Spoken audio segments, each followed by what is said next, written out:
Good morning friends. आज के daily current affairs programme में हम आपका स्वागत करते हैं। जैसा कि आप लोग जानते हैं कि वीडियो के अंत में आपके लिए एक अभ्यास प्रश्न पूछा गया है, इसलिए कृपया आप वीडियो को अंत तक देखें और हमारे कमेंट बॉक्स में जाकर इसका उत्तर दें। और अगर आपको ये वीडियो अच्छी लगती है तो कृपया लाइक करें, शेयर करें और सब्सक्राइब करना ना भूलें। दोस्तों, आज है 15 सितंबर और आज के करंट अफेयर्स से जितने भी बहुविकल्पीय प्रश्न बन सकते हैं उन सभी की हम इस वीडियो में चर्चा करेंगे। तो आइए देखते हैं सबसे पहले पिछले सेशन के अभ्यास प्रश्न को। हाल ही में राष्ट्रपति रामनाथ कोविंद ने किस आईएनएस को प्रेसिडेंट कलर अवार्ड से सम्मानित किया है? ऑप्शन ए आईएनएस हंस, बी आईएनएस ध्रुव, सी आईएनएस विक्रमादित्य, डी उपर्युक्त सभी। तो इसका सही उत्तर है ऑप्शन ए आईएनएस हंस। इस प्रश्न की चर्चा हम अपने ही सेशन में कुछ दिन पहले कर चुके हैं। आइए देखते हैं इस सेशन के पहले प्रश्न को। विश्व हिंदी दिवस किस तिथि को मनाया जाता है? ए 14 सितंबर, बी 10 सितंबर, सी 10 जनवरी, डी 14 जनवरी। जैसा कि आप लोग जानते हैं कि बीते दिन 14 सितंबर को हिंदी दिवस मनाया गया, लेकिन बता दें दोस्तों कि वह जो 14 सितंबर को हिंदी दिवस मनाया गया वो राष्ट्रीय हिंदी दिवस था, जबकि हमने यहाँ पूछा है कि विश्व हिंदी दिवस किस तिथि को मनाया जाता है, और विश्व हिंदी दिवस 10 जनवरी को मनाया जाता है। आइए डिटेल में देखते हैं। बता दें कि 10 जनवरी को विश्व हिंदी दिवस जबकि 14 सितंबर को राष्ट्रीय हिंदी दिवस देश में मनाया जाता है। आधिकारिक तौर पर पहला हिंदी दिवस 14 सितंबर 1953 को मनाया गया था, जबकि बता दें कि 10 जनवरी 1975 को नागपुर में आयोजित प्रथम विश्व हिंदी सम्मेलन की वर्षगांठ के उपलक्ष्य पर हर साल विश्व हिंदी दिवस मनाया जाता है। यहाँ आप इमेज में देख पा रहे हैं कि 14 सितंबर को हमने जो हिंदी दिवस मनाई है वह हिंदी दिवस राष्ट्रीय हिंदी दिवस है। कंफ्यूज ना हो तो 10 जनवरी को विश्व हिंदी दिवस हम लोग हर वर्ष मनाते हैं। अगला प्रश्न है, हाल ही में सारागढ़ी लड़ाई की कौन सी वर्षगांठ मनाई गई है? 124वीं, 123वीं, 100वीं और 125वीं। क्लियर कर दे दोस्तों कि ये जो सारागढ़ी की लड़ाई है, जो केसरी फिल्म बनी है, वो इस लड़ाई के ऊपर ही बनी है। तो यह जो लड़ाई है इसकी हाल ही में 2021 को 124वीं वर्षगांठ मनाई गई है। आइए डिटेल में जानते हैं इस लड़ाई के बारे में। हाल ही में 12 सितंबर 2021 को सारागढ़ी लड़ाई की 124वीं वर्षगांठ मनाई गई। इस अवसर पर पंजाब के सीएम कैप्टन अमरिंदर सिंह ने शहादत दिवस समारोह राज्य स्तरीय के आयोजन में सैनिकों को श्रद्धांजलि अर्पित की।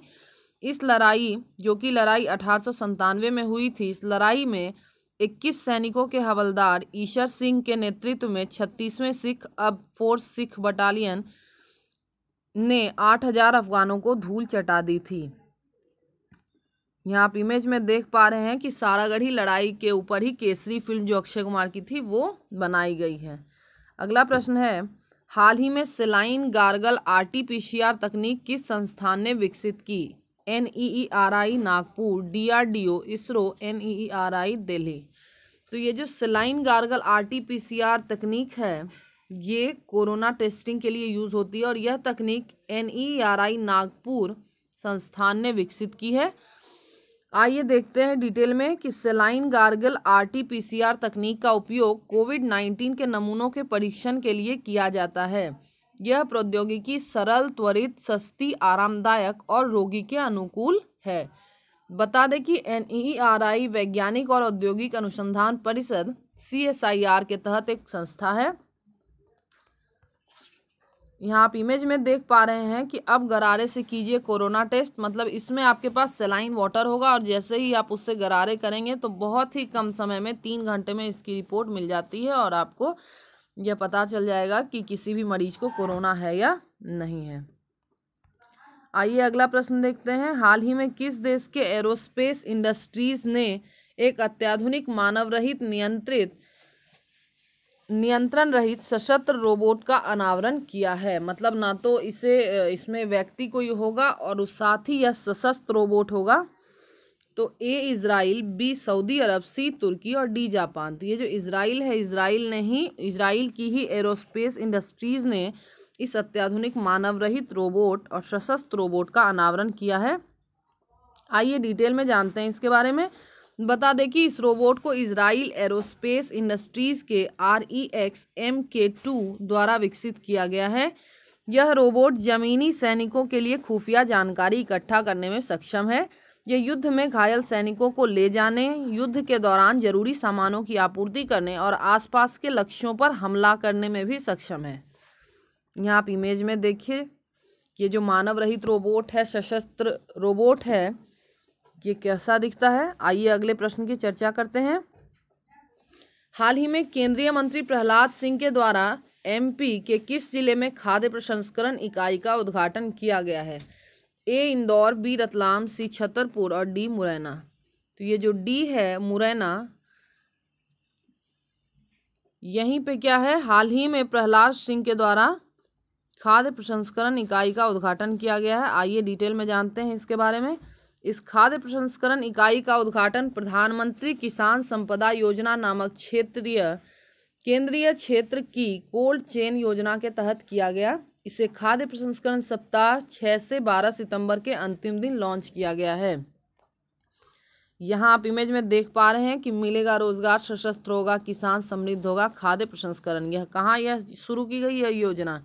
मुरैना, मध्य प्रदेश में। आइए अगला प्रश्न देखते हैं। हाल ही में कौन सा देश नए घरों में EV चार्जर की स्थापना को अनिवार्य बनाने वाला पहला देश बन गया है?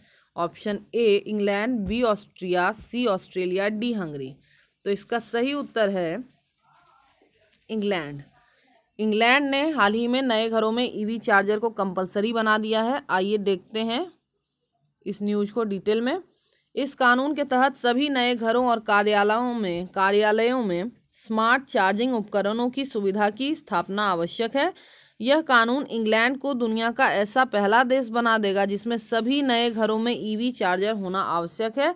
आप इमेज में देख पा रहे हैं कि जितने भी नए घर होंगे इंग्लैंड में, अब यह कानून बना दिया गया है कि उन सभी में EV चार्जर होना जरूरी है। आइए अगले प्रश्न की चर्चा करते हैं। हाल ही में किस केंद्रीय मंत्री के द्वारा प्राण पोर्टल का शुभारंभ किया गया है? A Jitendra Singh, B Bhupendra Yadav, C Pashupati पारस और D अमित शाह।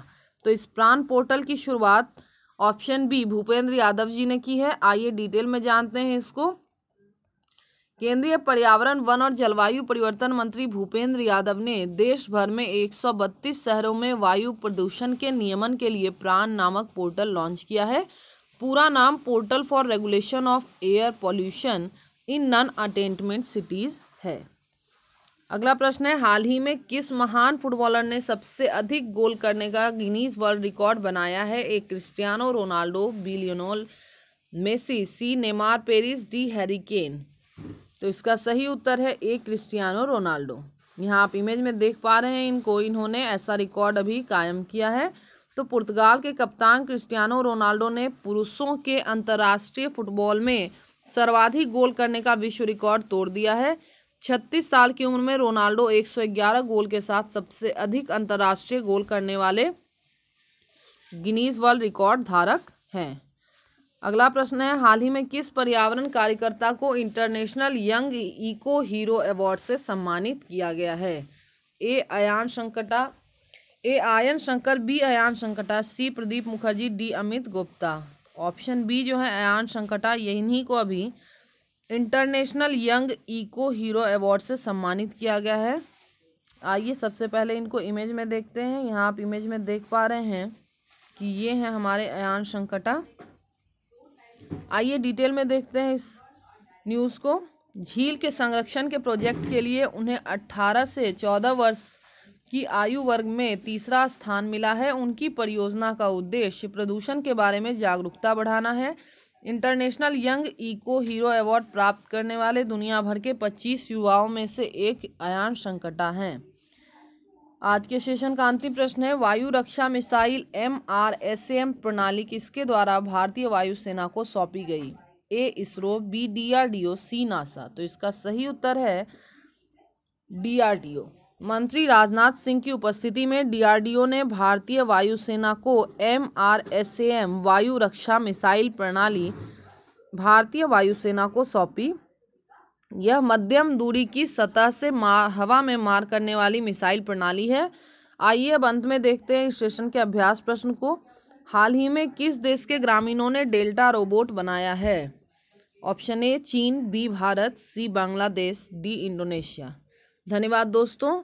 आशा है कि आप इस प्रश्न का उत्तर हमारे कमेंट बॉक्स में देंगे। अगर आपको ये वीडियो अच्छी लगती है तो कृपया लाइक करें, शेयर करें और सब्सक्राइब करना ना भूलें। धन्यवाद।